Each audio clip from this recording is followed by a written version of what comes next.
नमस्कार दोस्तों, मैं आज आपके लिए कनिष्ठ सहायक का पेपर जो है आज हुआ है। इसके लिए ये 5 मार्च 2023 को हुआ है और इसके लिए मैं आपके लिए आंसर की लाया हूँ और इसके लिए मैं आपसे अनुरोध करता हूँ कि आप मेरे चैनल को सब्सक्राइब करें। मैं इसी तरीके से होने वाले एग्ज़ामों की जो है पेपरों की आंसर की आपके लिए लाता रहूँगा। तो आप जो है मेरे चैनल को सब्सक्राइब करें।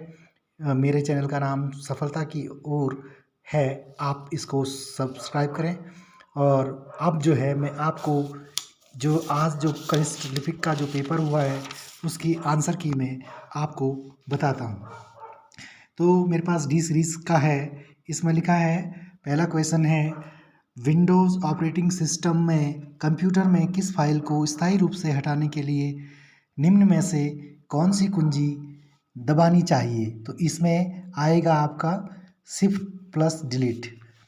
दूसरा क्वेश्चन है आपका, निम्नलिखित में किस शासक को सकारी कहा जाता था? तो इसका आंसर आएगा आपका चंद्रगुप्त विक्रमादित्य।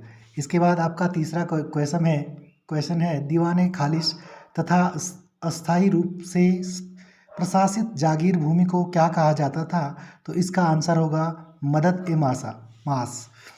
इसके बाद चौथा क्वेश्चन है, सूर्य अस्त नियम किस भूमि राजस्व व्यवस्था से संबंधित था? तो इसका आंसर है स्थायी व्यवस्था से।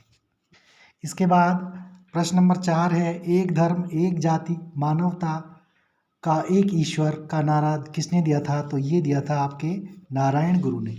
इसके बाद आपका अगला क्वेश्चन है, मराठों ने गोरिल्ला रणनीति किससे सीखी? इसका आंसर है आपका मलिक अंबर से।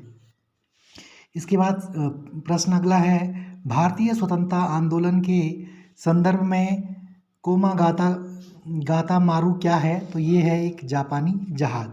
इसके बाद अगला क्वेश्चन है, आपका भारत में वित्तीय विकेंद्रीकरण की दिशा में सर्वप्रथम महत्वपूर्ण कदम उठाने का श्रेय किसको जाता है? तो इसका आंसर होगा लॉर्ड मेयो को। अगला क्वेश्चन है आपका, निम्न में कौन सा एक मौलिक अधिकार भारत की भूमि पर सभी व्यक्तियों के लिए चाहे नागरिक हो या विदेशी हो उपलब्ध है? तो ये है शोषण के विरुद्ध अधिकार। प्रश्न नंबर 10 है आपका, नीति आयोग का गठन कब हुआ? तो इसका आंसर है 2015। भारत में जनता के धन का संरक्षक कौन होता है? तो इसका आंसर है आपका भारत में के वित्त नियंत्रक एवं महालेखा परीक्षक। इसके बाद अगला प्रश्न है आपका, जिला परिषद की विशेष बैठक बुलाने के लिए कितने सदस्यों की आवश्यकता होती है? इसका आंसर है कुल सदस्यों की संख्या 1/3 होती है। और 13वां क्वेश्चन है, एक कंप्यूटर जिसकी मेमोरी क्षमता 256 बाइट है वो अधिकतम बाइट को स्टोर करता है? तो इसके लिए होगा आपका ये 256 × 10⁶ × 8। इसके बाद अगला क्वेश्चन है, क्वेश्चन नंबर 14, किस वर्ष भारत के उच्चतम न्यायालय के ट्रांसजेंडर को तीसरे लिंग के रूप में मानने के लिए निर्णय पारित किया गया है? ये किया गया 2014 में। अगला क्वेश्चन है, जनगणना वर्ष 2011 के अनुसार निम्नलिखित राज्यों में किसमें ईसाइयों की संख्या सबसे कम है? इनमें से ये है बिहार। अगला है, सियाचिन हिमनद के निम्नलिखित दरों में से कौन सा भारत में नहीं है? इनमें ये सारे भारत में हैं, लेकिन ये जो बी वाला है गैसर ब्रह्म, ये जो है भारत में नहीं है। प्रश्न नंबर 17, निम्नलिखित में से किसके संदर्भ में भारत ने थालबेग सिद्धांत का आह्वान किया? तो इसका आंसर है सरक्रिक। निम्नलिखित में से कौन एक उत्तम प्रकार का लोहा है? तो इसमें मैग्नेटाइट।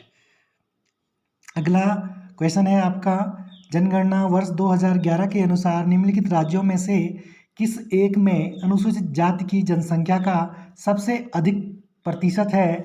तो इसका उत्तर है आपका उत्तर प्रदेश। अगला क्वेश्चन है आपका,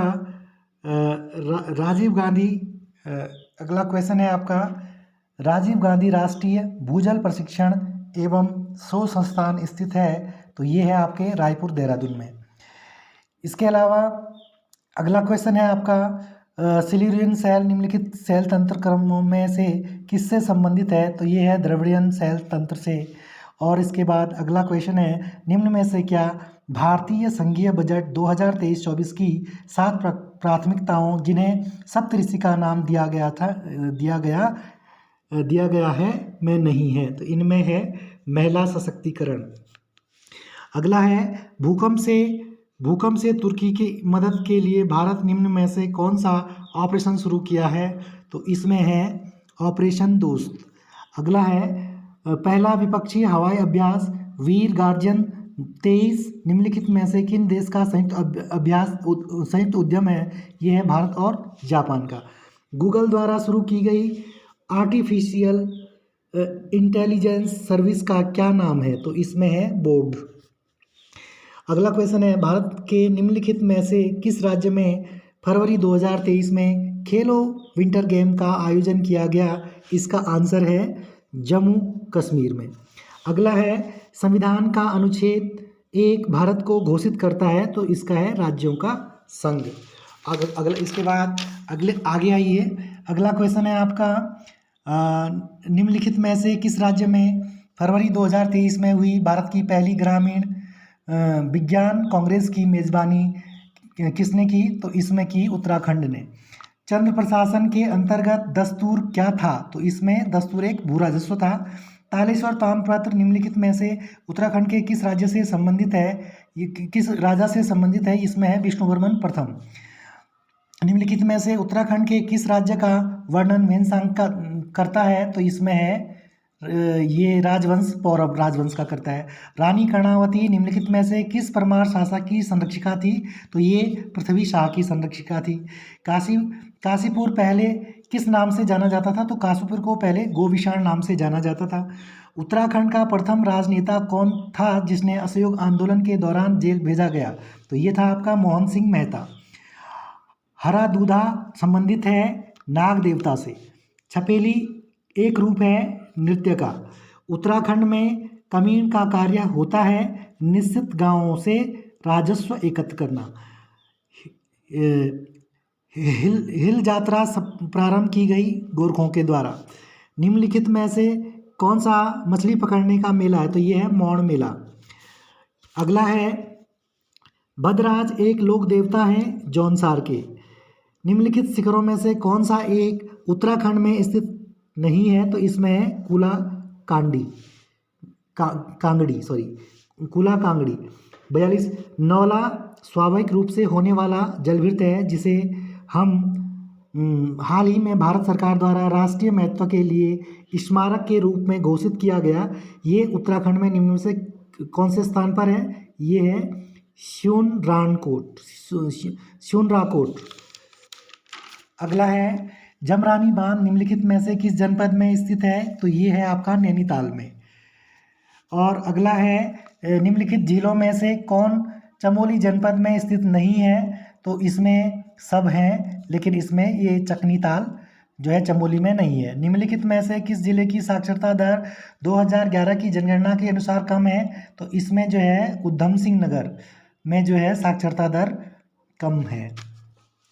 जनगणना। अच्छा, इसके बाद अगला है जनगणना वर्ष 2011 के अनुसार उत्तराखंड में महिला साक्षरता दर के आधार पर निम्नलिखित जनपदों का सही अवरोही क्रम है? तो इसमें पिथौरागढ़, रुद्रप्रयाग, उधम सिंह नगर। निम्नलिखित नदियों में से कौन एक अलकनंदा नदी की बाईं ओर से मिलने वाली नदी है? इनमें बाईं ओर से रुद्रप्रयाग में मंदाकिनी मिलती है।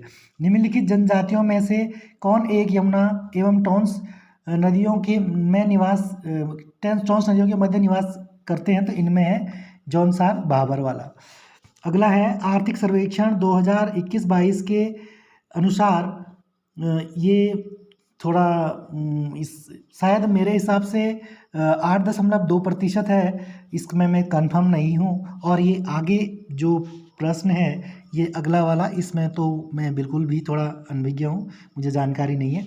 लेकिन ये 51वां प्रश्न है, इसमें सूची फर्स्ट को सुमेलित कीजिए वाला। इसमें गोविंद राष्ट्रीय उद्यान का संबंध उत्तरकाशी से, अस्कोट का पिथौरागढ़ से, बिनसर का अल्मोड़ा से और सोन नदी का जो है पौड़ी से, तो इसमें बी ऑप्शन सही है। इसके बाद प्रश्न नंबर अगला आता है, तो ये भी मैं कंफर्म नहीं हूँ। इसके बाद 53वां नंबर का है, ये ज़रा ये भी ये हाँ, उत्तराखंड में वीर चंद्र सिंह गढ़वाली पर्यटन रोजगार योजना कब प्रारंभ की गई? ये की गई है जून 2002 में। उत्तराखंड की अर्थव्यवस्था में वर्ष 2021-22 में तृतीय क्षेत्र का योगदान लगभग 42.92% रहा। समग्र शिक्षा अभियान के तहत ये वर्ष किस वर्ष प्रारंभ किया गया? तो ये किया गया है 2020-21 में। और